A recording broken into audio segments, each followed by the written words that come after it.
Toute déclaration là que je vois, Poutine prêt à négocier avec Zelensky si nécessaire, assure le Kremlin. Est-ce que vous pouvez nous faire de l'analyse de texte de ce qui est en train de se dire là, alors que Russie et États-Unis sont autour d'une table en ce moment à Riyad?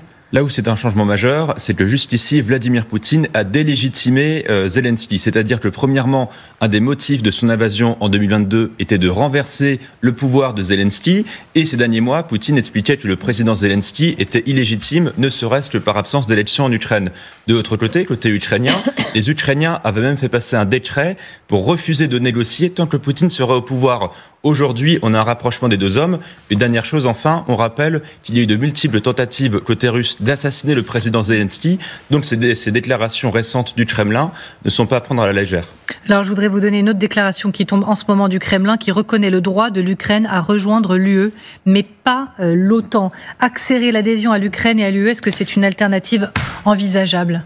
Alors une première précision. S'il n'y a pas d'entrée dans l'OTAN. Une première précision, c'est que le même Vladimir Poutine avait dit en 2002 qu'il n'y avait aucun problème à ce que l'Ukraine rejoigne l'OTAN. On a tendance à l'oublier parce que 20 ans après, on nous explique que c'est l'extension de l'OTAN qui aurait provoqué Poutine et qui aurait rendu la guerre inévitable, en partie de notre faute. Le deuxième aspect, c'est que là où c'est important, c'est que c'est un premier pas potentiellement pour mettre non pas de l'eau dans le vin, mais de l'eau dans la vodka, on va dire, de la diplomatie russe, qui est que l'OTAN, ce serait absolument non, ce serait une ligne rouge. Et le secrétaire américain à la défense, Pete Hegseth, a dit qu'il était probablement exclu que l'Ukraine rejoigne un jour l'OTAN. Or, l'Union européenne, si l'Ukraine devait rejoindre l'Union européenne, ça reste une alliance militaire. Pour terminer là-dessus, il y a dans l'Union européenne l'article 42.7 du traité sur l'Union européenne, qui est aussi une clause de défense mutuelle. Ça voudrait donc dire que si l'Ukraine rejoint l'Union européenne, il y aurait, d'après les traités, une garantie de sécurité, mais là ce serait à nous, et non pas aux États-Unis, d'assurer la défense de l'Ukraine. À travers ces deux déclarations, et je viens vers vous Xavier, je vous vois juste après, ces deux déclarations qui viennent de tomber du Kremlin. D'un côté, on est prêt à parler avec Zelensky si nécessaire. De l'autre, pourquoi pas l'UE, pas l'OTAN, mais pourquoi pas l'UE? Est-ce que c'est le Kremlin qui, en direct, est en train de lâcher du lest dans le cadre de cette négociation en cours pour essayer d'obtenir un peu plus les faveurs de Trump et de tomber d'accord dans les prochaines heures? Sans doute, car ce qui a beaucoup été reproché à Donald Trump lui-même côté américain, c'était le fait que ces derniers jours, l'administration Trump ait lâché du lest, comme vous le dites, aux Russes. Par exemple, avec les déclarations sur le fait de repousser, voire mettre fin à la perspective d'adhésion ukrainienne à l'OTAN, avec l'idée, enfin, que tout le territoire ukrainien ne serait pas recouvré par les forces ukrainiennes. Là, désormais, le fait que les Russes avancent, c'est sans doute une manière de ne pas braquer Trump, car on sait qu'un des objectifs pour Poutine n'est de ne pas perdre la confiance d'un Trump qui, lui, est dans l'idée d'un deal réciproque. Oui, Xavier. Oui, l'adhésion à l'OTAN, à l'Union européenne, ça lui coûte strictement rien, Vladimir Poutine. On peut prendre un exemple, celui de la Géorgie. On a un pays où 80%, c'est énorme, de la population veut adhérer à l'Union européenne. Mais qu'est-ce qui s'est passé? Tout simplement, il se retrouve avec un gouvernement pro-russe qui fera tout pour freiner totalement cette adhésion à l'Union européenne, notamment en faisant adopter des lois qui ressemblent aux lois russes et qui ne permettent pas l'adhésion. Donc, il lâche du lest là-dessus, mais dans quelques mois, dans quelques années, il pourra y revenir sans aucun problème. Surtout si on se retrouvait, ce qui est la volonté du Kremlin, avec un gouvernement, un président ukrainien qui soit très proche des intérêts de la Russie. Donc potentiellement des gages à pas cher, pour résumer ça de manière très, très simpliste. Et est-ce que de son côté, du côté de Trump, vous voyez encore aussi un Trump qui lâche du lest également? Quand on voit, selon le Financial Times, que Trump pourrait accepter l'idée d'un retrait des forces de l'OTAN qui sont présentes dans les pays baltes pour obtenir justement un deal avec Poutine. Ça, ce sont les gages américains en ce moment autour de la table? Ce serait accéder à une des demandes principales de Poutine depuis désormais 10 ans, depuis l'annexion de la Crimée, qui est de vouloir quelque part revenir à l'équilibre des forces qui était antérieur à la fin de la guerre froide. L'idée, par exemple, de retirer toutes les forces américaines des pays qui avaient autrefois fait partie de l'URSS, voire de l'Empire russe. Et évidemment, pour en avoir encore parlé hier avec des Estoniens, c'est une douche froide. Parce qu'eux considèrent que leur garantie de sécurité numéro 1, c'est la présence américaine. Mais quel autre pays, par exemple, a des troupes en ce moment en Estonie? C'est la France. Ça voudrait donc dire que si Trump accède à cette demande de Poutine, ce serait donc non seulement une brèche énorme dans la confiance transatlantique, et ce serait aux Français, aux Britanniques, aux Allemands, par exemple, de reprendre le lead sur le dossier. Et alors justement, on en est capable de reprendre le lead sur le dossier parce que c'est tout le cœur de la discussion. On a l'impression que nous, si les États-Unis se retirent comme ça avec leurs troupes, on est un peu tout nus. C'est la réalité? Absolument, il y aurait si des dizaines de milliers de soldats américains se retirent d'Europe centrale et orientale, la France, par exemple, notre livre blanc, notre contrat stratégique prévoit qu'on déploie en Europe de l'Est une division à 2 brigades, c'est-à-dire 12-13 000 hommes avec des moyens afférents. La France est déjà très engagée, par exemple, dans ce qu'on appelle la police du ciel, pour intercepter, par exemple, les violations de l'espace aérien par les Russes. Mais évidemment, nos moyens sont limités. Au Royaume-Uni, en ce moment, vous avez tout un débat sur le fait que l'armée britannique est au plus bas niveau de toute son histoire et peine à recruter. Mais pour autant, les Britanniques font partie des plus partants pour essayer d'envoyer des troupes.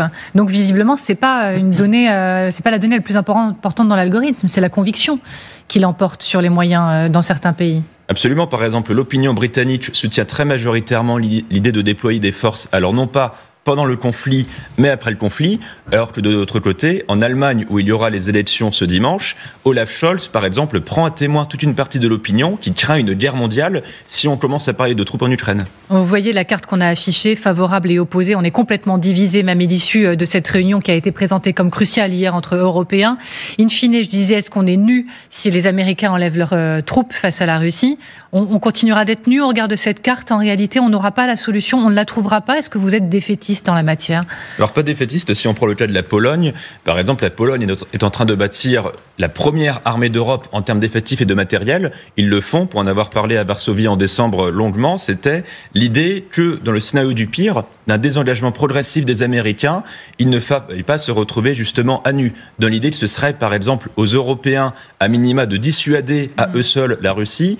Et quand on prend le cas d'un pays comme l'Allemagne, tous les débats pour l'Allemagne, par exemple, c'est de savoir si demain, ils sont capables, eux, de mettre, par exemple, 4000 soldats en Lituanie, là encore, pour que l'Europe, à elle seule, puisse non seulement dissuader une agression russe, de la meilleure des cas, mais aussi et surtout, dans une logique transactionnelle, montrer aux États-Unis qu'on est prêt à prendre notre part du fardeau pour garantir la protection américaine. Au fond, qu'on passe à la caisse pour être sûr que les Américains ne nous lâchent pas. On parle beaucoup de passer à la caisse depuis que Trump est à la tête des États-Unis. Allez-y, Yael Gauze. Qu'est-ce que ça cache, Aurélien Duchesne, cet empressement de Poutine à dire « je suis prêt à négocier, à lâcher du lest vis-à-vis de Zelensky », à parler directement avec lui. Nicolas Tenzer, qui était à votre place il y a quelques jours ici, nous disait, en fait, si on tenait l'effort de guerre aujourd'hui 3 ans, 4 ans avec une ligne figée, l'économie russe s'effondrerait et Poutine serait obligé d'encaisser une défaite. C'est inespéré pour lui ce calendrier finalement. Trump le sauve au bon moment. Il y a énormément de ça. Sur le premier aspect, il y a sans doute un aspect psychologique chez Poutine. C'est qu'il avait remarqué dans son premier mandat, par exemple, qu'il lui était facile de braquer Trump. Il y a sans doute l'idée que si lui ne donne pas des concessions dans les semaines qui viennent, Trump pourrait complètement changer d'avis, comme ça a été le cas dans sa diplomatie pendant ce premier mandat. Et donc il y a l'idée de pouvoir donner assez rapidement, de ne pas perdre le momentum diplomatique.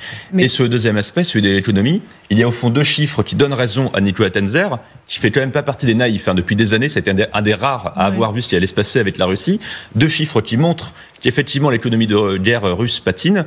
On a un taux directeur qui sera à la fin de l'année 10 fois plus élevé que celui de la Banque Centrale Européenne, mais une inflation qui est 5 fois plus élevée qu'en Europe. C'est intenable à horizon 2 ou 3 ans.